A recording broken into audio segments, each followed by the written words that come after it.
Hi, this is Tutor Nick P, and this is lesson 493. The title of today's lesson is the difference between tremble, shiver, and shake. Okay, somebody want a screenshot? Do it right now. Let's get right to it. There is some crossover with tremble and shiver. According to most dictionaries, both tremble and shiver could be shaking due to fear or cold. So according to dictionaries, they both could be used in both of these situations. However, I agree with most views when researching, because most of the people who commented kind of said this, and I feel pretty much the same way, is that tremble is associated more with fear, and shiver is more often used with cold. Tremble feels more connected to one's emotions and could be used when one is afraid, angry, or excited, or touched emotionally, either in a romantic way or by touching one's heart. Okay, let's continue. Even though one could shiver from fear, shiver feels more physical, and the shaking movements of shiver feel more rapid and uncontrollable, as in chills. Like, you get a chill from a sickness and you're shivering on the cold. It just kind of takes over your body suddenly. Okay. Shake is a more general term and could be used in almost all of the uses of tremble and shiver, but it is not as descriptive or emphasized. One could shake for many other reasons, and one could shake on purpose as well, where both tremble and shiver seem to just come upon you. You weren't trying to do it, it just came out.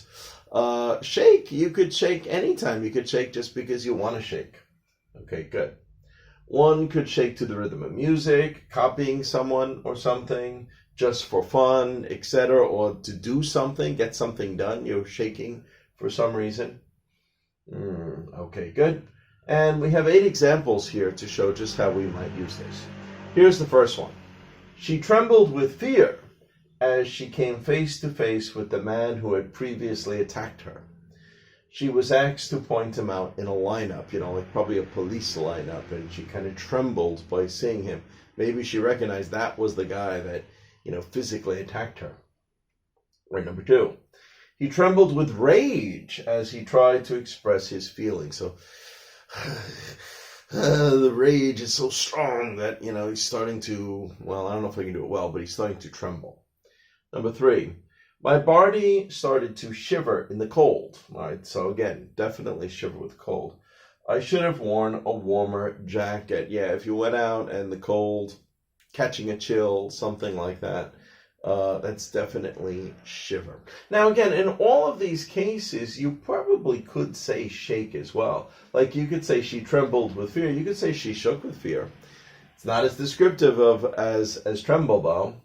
Or he trembled with rage. He shook with rage. Well, that's a little weird.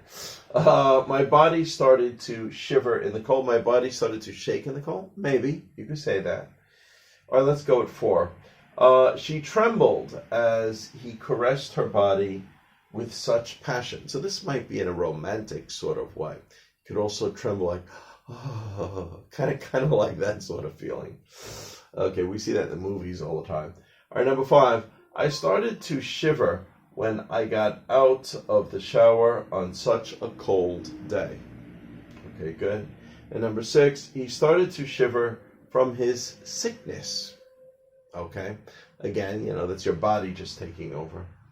He started to, she likes to shake her hips on the dance floor. So now, in both of these cases of 7 and 8, you would not use either tremble or shiver. You're just doing it on purpose, so you could shake for any reason.